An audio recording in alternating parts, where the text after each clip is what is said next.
Since the very dawn of time, man has been emphatic about the landscape he has grown into.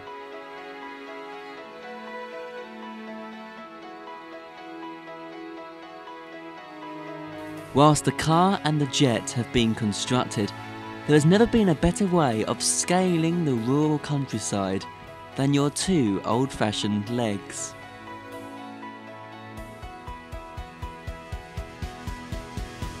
There is no doubt that walking is the gift of the human experience, so much so that from our birth to our death, it is walking that forms the basis for so many of our memories. Amble slowly enough and you'll spot a wide array of our flora and fauna. Keep a watchful eye and you might just catch a glimpse of some incredibly interesting wild spectacles. This series is probably the most personal for me as I head back to my home county of Norfolk and explore the length and the breadth of the county on foot. In a 10-part series each week, I'll be exploring one of Norfolk's 10 greatest trails, sipping on their natural beauty and experiencing their idyllic peacefulness. I'll be learning just as much as you will be, and over the course of the next 200 miles, we'll show you that walking can inspire, encourage and protect some of our country's hidden pockets of natural beauty.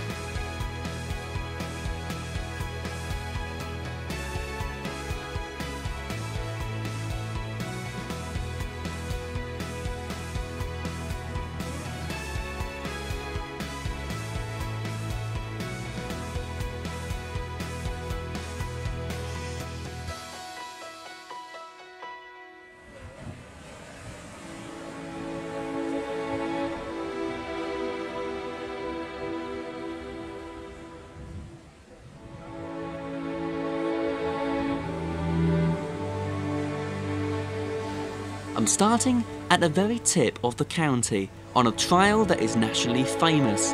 The Norfolk Coast Path is one of the 15 national trails in England and Wales set up by the National Trust.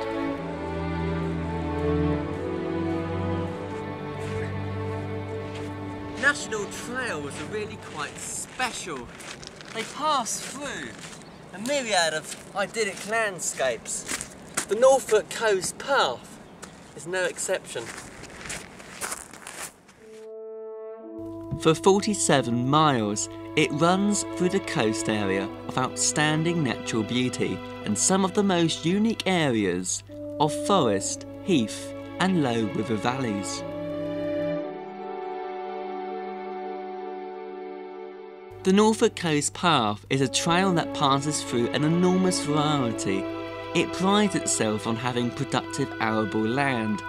Agricultural use of the land is restricted by the terrain and proximity to the sea, but moderately fertile clayey soils are found on more elevated areas.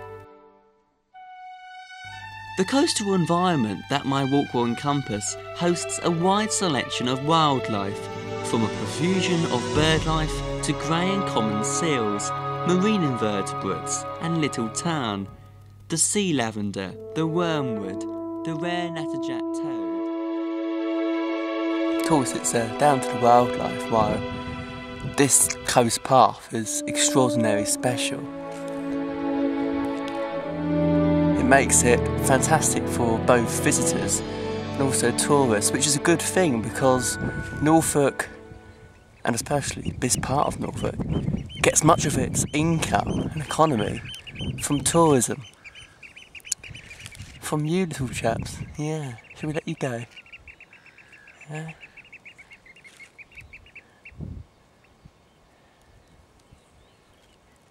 It's not every day I get to do this.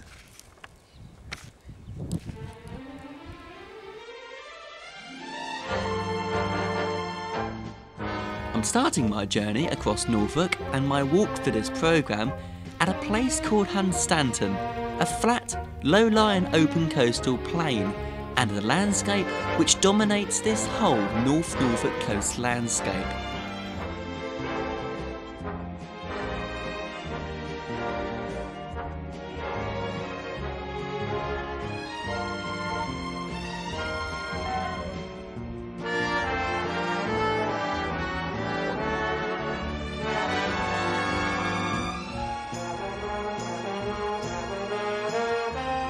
It's almost as if I'm entering into another world, one where salt sand, marsh and sky mingle and blend with small harbours, a flint village, shell fishermen and the local community.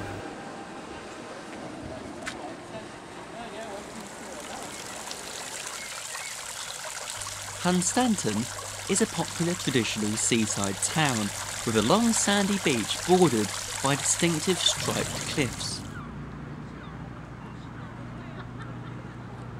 There are reminders of its Victorian history, including the promenade, the large green and its rather attractive esplanade gardens. The town offers a whole host of activities for the family, including a sea life centre, a fun fair, tennis courts, a bowling green and a leisure centre fully equipped with an indoor swimming pool. Just a few metres from that sandy beach is the former lighthouse, which has wonderful sea views from almost every window. But this particular lighthouse is very special. It's one of Hunstanton's most popular hotels. It's spacious, it's comfortable, and I must admit, wake up every morning and see the sea. Makes you want to be a tourist, doesn't it? The views from the bedrooms must be wonderful. Glistening mudflats, shingle banks, a whole array of textures to absorb.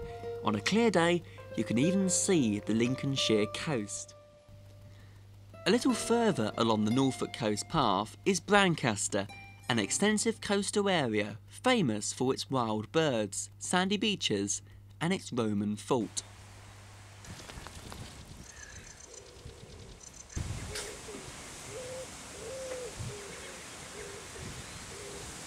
The stave here at Brancaster allows the tourist or the visitor to explore just how rich and diverse Norfolk really is, but there's something extra special about this particular fishing village.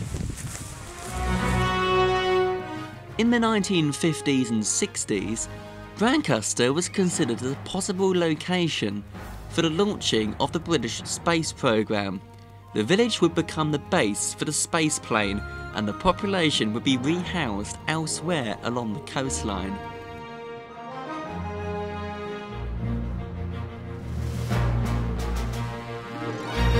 However, the oil rigs offshore made it a risky option and it never progressed from there. Although tempting space may be, they probably made the right decision. The village and the beach are idyllic on a relaxing summer's afternoon. And a little further on is another spot of equal bliss. This is Holkham, said to be the most extensive, diverse and dramatic nature reserve on our country's coastline. There's a wide array of habitats here and a true blend in the wildlife. Makes this Holkham National Nature Reserve such a fantastic space. Somewhere to catch your breath in the busy world in which we live. Like so many locations along the Norfolk coastline, Holkham has a rich history of workmanship. By the mid-1800s, about 800 hectares of salt marsh had been converted to agricultural use. But in the 1800s, a landmark was created here in Holkham, and I'm surrounded by it now. Wander along the Norfolk Coast Path around Holkham and you're in for a big surprise. It may not be the 100-acre woods, but these pine trees are almost something of a national treasure. They were planted by the 3rd Earl of Leicester on the dunes to create a shelter belt to protect the reclaimed farmland from any wind-blown sand.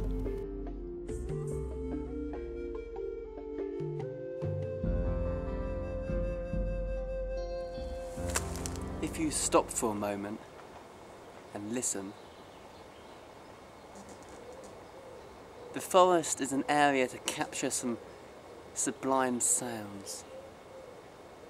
The screech of a barn owl, the singing of natterjacks, the reeling grasshopper, the pink-footed goose.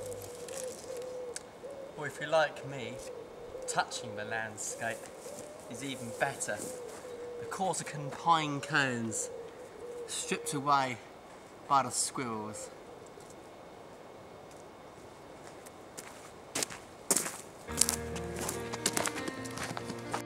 If you venture through the woods and not get lost in the process, you eventually come to Holkham Beach, one of the most unspoilt and beautiful stretches of sand in the British Isles.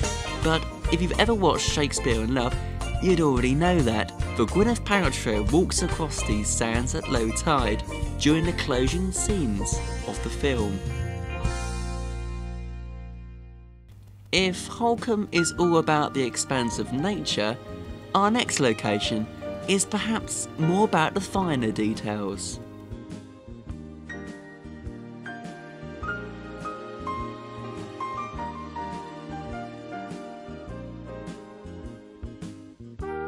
Cley-next-the-Sea is one of the most attractive towns on the North Norfolk coast, with narrow lanes sheltered from the offshore wind, broad rectangular greens lined with lime trees, Georgian houses and a rash of amusement arcades. In the midst of so much technological change, Wells is something of a miracle.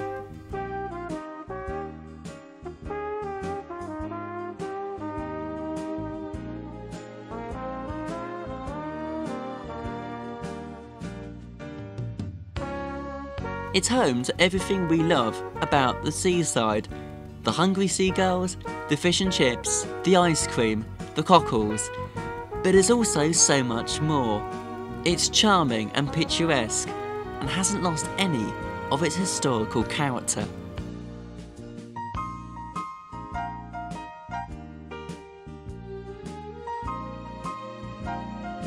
For those seeking the traditional family holiday, Wells is hard to beat. But just along the Norfolk Coast Path is another contender. Wide open spaces, a natural and dynamic coastline, and uninterrupted views. This is Blakeney, and it's a great spot on my coastal trail.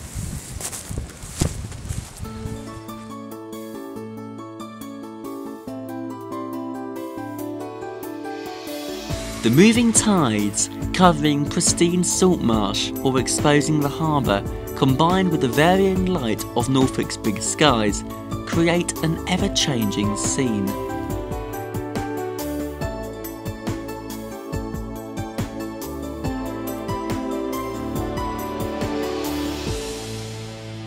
And the same could be said for my next location along my walk, Cley-next-the-Sea.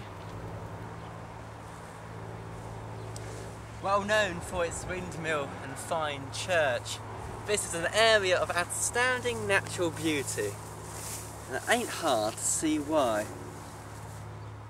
Cley is home to an internationally reputed premier bird-watching site, but to those who don't twitch, it's a place of peace and tranquility, and the arts and craft galleries, specialist food shops and hotels offer a warm welcome to anyone who visits.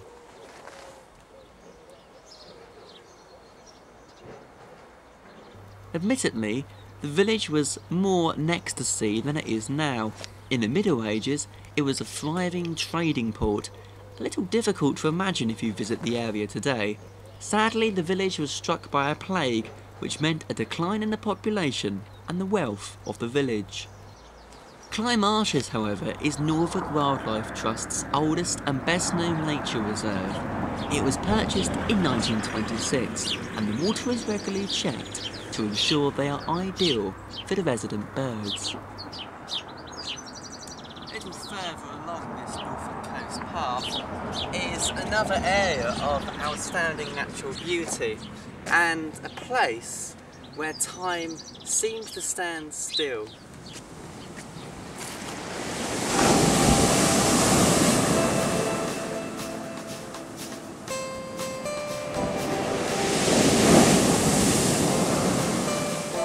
Waybourne straddles the coast road and is surrounded by well-ordered arable fields, woodland and heathland. Obviously the area is excellent for walking, but is also very good for spotting birds and catching fish too.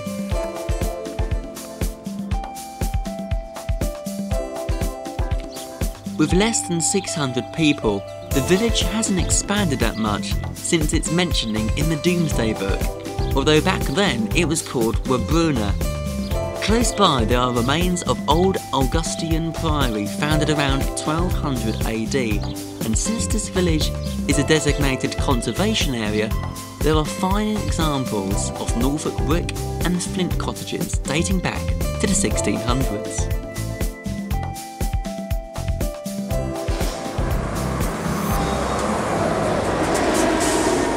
I love this area, especially because from here you can access one of the most spectacular towns on the Norfolk coast, Sheringham.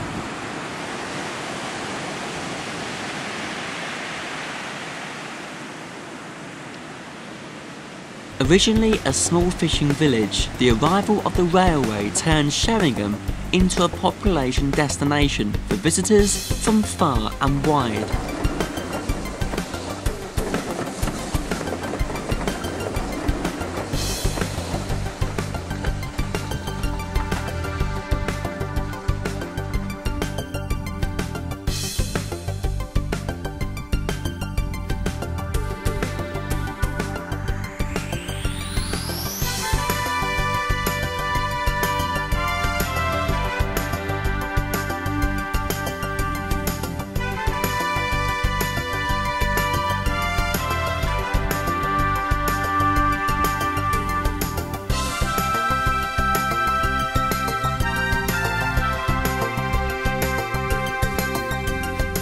Over the years, it has expanded into a thriving town with a diverse range of shops, places to eat and drink.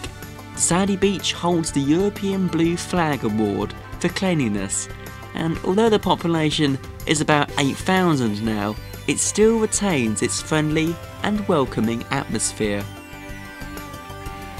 But it isn't just Sheringham's reluctance to forget its past that makes it a must-see for visitors. It is also home to a flourishing arts scene. Sheringham Little Theatre offers a range of entertainment throughout the year, including show films, workshops and exhibitions. Sheringham continues to win hearts, and for as long as people seek out for themselves the reasons why, it shall continue to do so.